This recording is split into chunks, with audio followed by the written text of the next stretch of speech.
Apakah boleh nikah beda agama? Apakah pernikahannya sah di sisi Allah Subhanahu wa taala?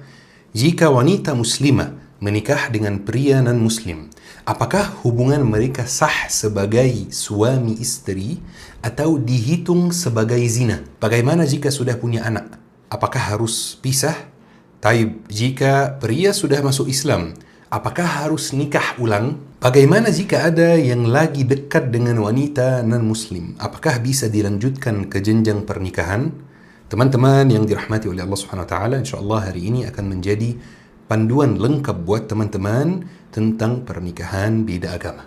Ya syabab, seperti biasa kita ini menuntut ilmu. Bukan sekedar tanya jawab, bukan sekedar menjawab halal atau haram, boleh atau tidak. Kita ingin terhitung sebagai penuntut ilmu untuk mendapatkan pahala menuntut ilmu. Kita harus mengetahui latar belakang setiap masalah terlebih dahulu.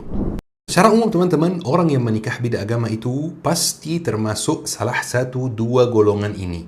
Pasti masuk salah satunya. Golongan yang pertama adalah wanita muslimah yang menikah dengan pria non-muslim. Ini golongan pertama. Golongan yang kedua adalah pria muslim yang menikah dengan wanita non-muslim. Tidak mungkin keluar dari dua golongan ini. Baik, bismillah, kita bahas golongan pertama, yaitu wanita muslimah yang menikah dengan pria non-muslim. Dan ini teman-teman, semua ulama di setiap zaman, 4 mazhab, 99,9% dari ulama sejak zaman Nabi sampai hari ini mengharamkan hal ini. Wanita muslimah menikah dengan pria non-muslim apapun agamanya. Karena banyak dalilnya di dalam Al-Quran seperti surat Al-Mumtahinah ayat 10 dan lain-lain teman-teman. Jika sudah terlanjur menikah, wajib untuk pisah teman-teman. Karena setiap kali dia menyentuh antum sebagai istrinya atau yang dia kira istrinya, maka terhitung di sisi Allah sebagai zina. Hubungan suami istri yang aslinya ibadah bisa dapat pahala terhitung sebagai zina. Wajib pisah walaupun sudah punya anak, kecuali pria sudah masuk Islam dan mengucapkan syahadat. Golongan yang kedua teman-teman, dan di sini yang sering terjadi perbedaan pendapat, golongan yang kedua adalah pria muslim menikah dengan wanita non-muslim. Dan golongan ini teman-teman terbagi jadi dua grup. Bismillah kita bahas. Grup pertama adalah pria muslim menikah dengan wanita non-ahli kitab. Jadi non-Yahudi, non-Nasrani. Misalnya Buddha, Hindu atau ateis. Dan ini juga teman-teman, ijma' ulama, semua dalil, semua ayat, semua hadis 100% haram, tidak ada satupun ulama yang menghalalkannya. Masalahnya atau khilafiyahnya muncul di grup yang kedua teman-teman, ketika pria muslim menikah dengan wanita Nasrani atau wanita Yahudi. Dan ini menjadi perbedaan pendapat di kalangan para ulama. Banyak pendapat, ana kumpulkan 3 pendapat yang sangat terkenal dalam masalah ini teman-teman. Kemudian ana akan kasih tahu teman-teman pendapat ana sendiri seperti apa. Pendapat yang pertama teman-teman, memang boleh menikahi wanita ahlul kitab, Nasrani dan Yahudi, tapi hukum ini sudah tidak berlaku lagi di zaman kita. Karena ahlul kitab yang di zaman kita bukan ahlul kitab yang dimaksud di dalam Al-Quran. Karena 2 alasan. Yang pertama, ahlul kitab yang dimaksud di dalam Al-Quran adalah keturunan dari garis keturunan Bani Israel langsung. Dan ahlul kitab yang ada di zaman kita bukan dari Bani Israel, seperti Kristen di Indonesia atau Kristen di Mesir. Mereka bukan dari Bani Israel. Kemudian alasan yang kedua adalah ahlul kitab yang dimaksud di dalam Al-Quran yang boleh dinikahi adalah ahlul kitab yang tidak menyekutukan Allah, yang tidak percaya pada Trinitas, yang tidak menganggap Al-Masih sebagai Tuhan. Sementara kebanyakan ahlul kitab di zaman kita ini tidak demikian teman-teman. Maka hukumnya sudah haram dan dianggap zina. Pendapat yang kedua teman-teman, dulu hukumnya halal berlaku karena jumlah umat Islam masih sangat kecil dan umat Islam butuh keturunan yang banyak, butuh jumlah yang banyak, maka dihalalkan bagi pria muslim untuk menikahi wanita ahlul kitab.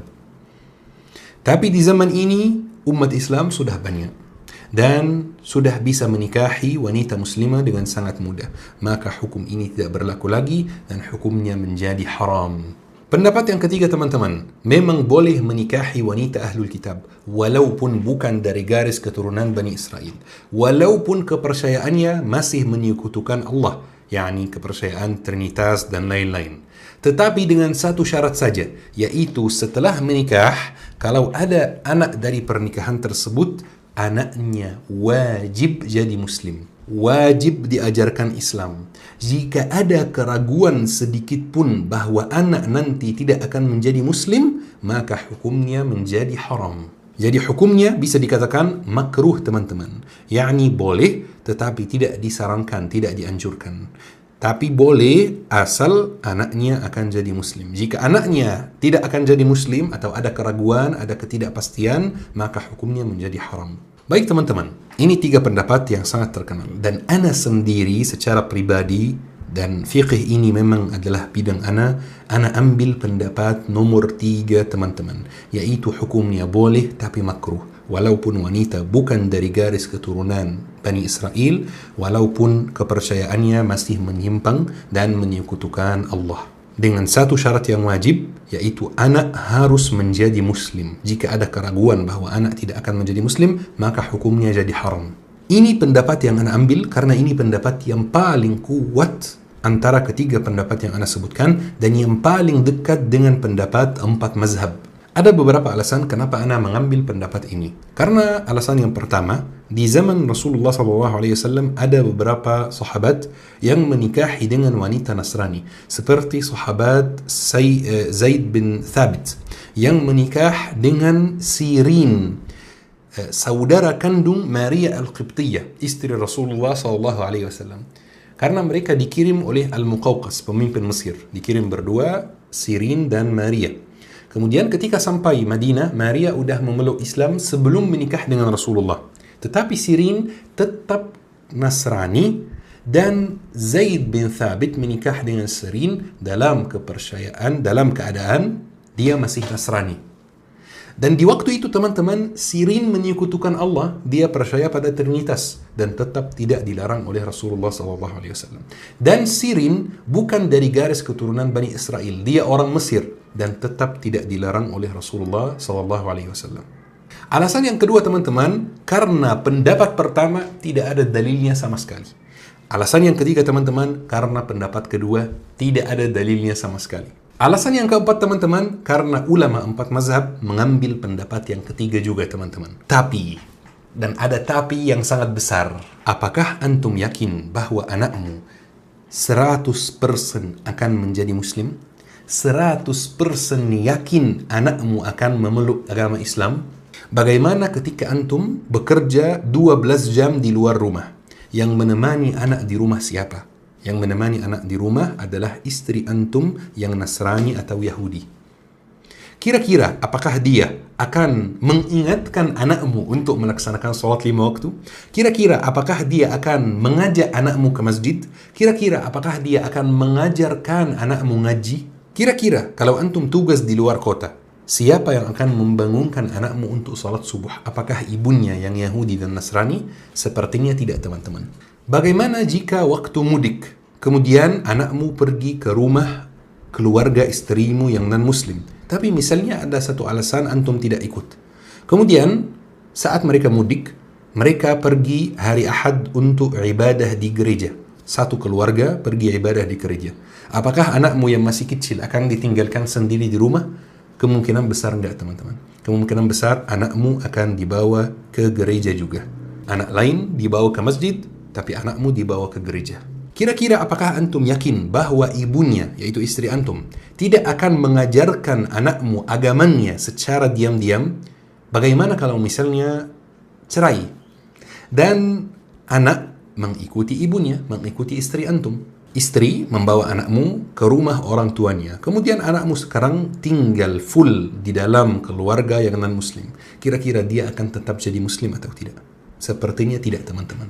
Jadi walaupun secara fiqih ana mengambil pendapat ketiga yang memperbolehkan, ana sangat tidak menyarankan sama sekali antum menikah beda agama. Banyak masalah, banyak risiko, dan bahkan bisa jadi dalam dosa dan maksiat besar. Taib, sekarang pertanyaannya teman-teman, bagaimana jika sudah terlanjur? ada wanita muslimah yang menikah dengan pria non-muslim. Ini kan kita sepakat hukumnya haram. Pesan anak buat yang udah terlanjur seperti ini, pertimbangkan dulu. Antum mau dunia atau mau akhirat? Mana yang lebih berharga? Dunia atau akhirat? Hal pertama yang antum perlu lakukan adalah menawarkan Islam kepada suami. Jika suami ingin dan mau mengucapkan syahadat, walaupun dia tidak akan langsung mempraktikkan hukum Islam karena masih muslim baru, tidak apa-apa. Tetap suami istri, tapi harus akad ulang karena akad pertama dianggap tidak sah. Tapi jika kondisinya terbalik, pria muslim terlanjur menikah dengan wanita non-muslim, maka harus dilihat dulu. Apakah dia non-Nasrani dan non-Yahudi, misalnya dia Buddha, Hindu, dan lain-lain? Jika benar, maka lakukan hal yang sama. Tawari istrimu Islam dan ucapkan syahadat. Jika istrimu setuju, maka masih bisa lanjut dan harus akad ulang, nikah ulang, karena akad yang pertama tidak sah. Tapi jika istrimu Yahudi atau Nasrani, maka lihat dulu. Apakah akidah anakmu aman? Apakah agama anakmu aman? Apakah ini tidak akan membahayakan agama anakmu di masa depan? Jika tidak, maka status pernikahanmu masih sah. Tapi hati-hati karena ini risiko yang sangat besar. Jadi lebih baik ditawari untuk menjadi muslim juga. Tapi jika akidah anakmu bahaya, atau bahkan anakmu mulai dibawa ke gereja, atau bahkan anakmu udah 10 tahun tapi nggak bisa ngaji, maka harus segera pisah untuk menyelamatkan agamamu dan agama anakmu, duniamu dan dunia anakmu, akhiratmu dan akhirat anakmu. Teman, ada cerita nyata dari keluarga anak sendiri. Ini bukan cerita yang anak pernah dengar dari jamaah, bukan dari internet, dari keluarga anak sendiri. Anak punya kerabat jauh, teman-teman. Sekarang sudah sangat tua. Sekarang umurnya di atas 85 pokoknya. Saya kurang tahu tepatnya berapa. Ketika beliau masih muda, beliau pergi ke salah satu negara di Eropa, Jerman kalau tidak salah. Beliau pergi ke sana untuk kuliah. Kemudian di sana beliau kenal dengan seorang perempuan yang sangat baik dan akhlaknya luar biasa, penyayang, dan bisa menjadi ibu yang sangat baik, tapi beragama Nasrani. Maka mereka menikah. Dan di awal pernikahan, sebenarnya tidak ada masalah. Pernikahannya lancar saja. Dan kerabatku itu sudah niat bahwa kalau mereka sudah punya anak, anaknya akan diajarkan menjadi muslim dan lain-lain. Dan dia sudah memberi syarat sebelum menikah kepada calon istrinya bahwa anak kita harus menjadi muslim. Dan betul, mereka menikah dan mereka punya 3 anak laki-laki. Dan 3 anak itu memang statusnya menjadi muslim, di khitan dan diazani ketika baru lahir. Tetapi faktanya teman-teman di lapangan, yang menemani anak di rumah adalah ibunya yang Nasrani. Ibunya yang Nasrani memang jujur, tidak diam-diam mengajarkan agama Nasrani kepada anak-anaknya. Tetapi di waktu yang sama, tidak ada bimbingan untuk anak dalam urusan agama Islam sama sekali. Maka 3 anak ini teman-teman tumbuh besar tidak begitu peduli dengan agama teman-teman. Ketika mereka sudah besar, ketika mereka sudah umurnya 20-an, 30-an, terjadi 2 hal yang mengagetkan. Yang pertama, istri dari kerabatku ini sudah menjadi mu'alaf. Setelah berapa sekian tahun menikah dengan kerabatku ini, sudah alhamdulillah menjadi mu'alaf. Tapi yang kedua, yang lebih bahaya, 3 anak laki-laki itu, mereka sudah menikah juga. Tetapi menikah dengan wanita Nasrani. Bahkan salah satunya menikah dengan wanita Yahudi. Tapi kali ini, 3 anak tersebut karena memang pondasi agamanya tidak kuat, maka pasti otomatis mereka tidak begitu peduli anaknya sendiri, yaitu cucu dari kerabatku ini, Muslim atau tidak, Kristen atau enggak, Kristen atau Nasrani, Kristen atau Yahudi, pergi ke masjid atau tidak, belajar ngaji atau tidak, mereka tidak peduli sama sekali. Setidaknya kerabatku masih peduli waktu itu pas masih muda. Tapi mereka karena agamanya melemah, mereka sudah tidak peduli sama sekali. Dan mereka bahkan tidak ada masalah sama sekali. Anaknya dibawa ke gereja, dibawa ke tempat ibadah yang bukan tempat ibadah umat Islam. Dan betul teman-teman, terjadi hal-hal yang tidak diinginkan.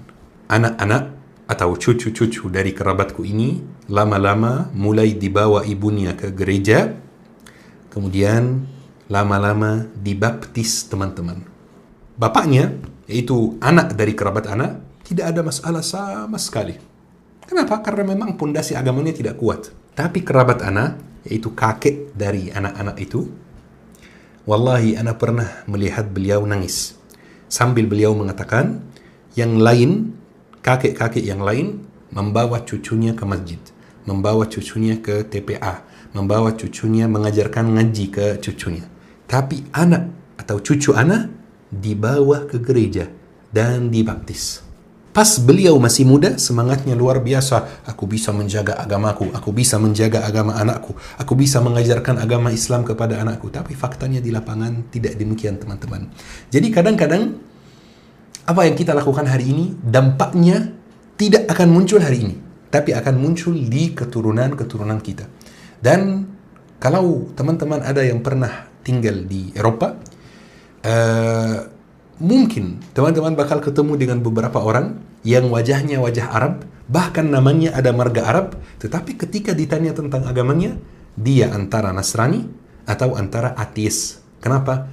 Kakek-kakeknya, nenek moyangnya, leluhurnya pindah ke Eropa, dan keturunannya yang sekarang sudah menjadi pindah agama atau sudah menjadi ateis. Teman-teman, ana mau menyampaikan satu pesan di akhir kajian hari ini. Islam adalah hal yang paling berharga. Allah Subhanahu wa taala menciptakan antum untuk menjadi muslim, untuk beribadah. Jangan korbankan agamamu demi cinta sesaat.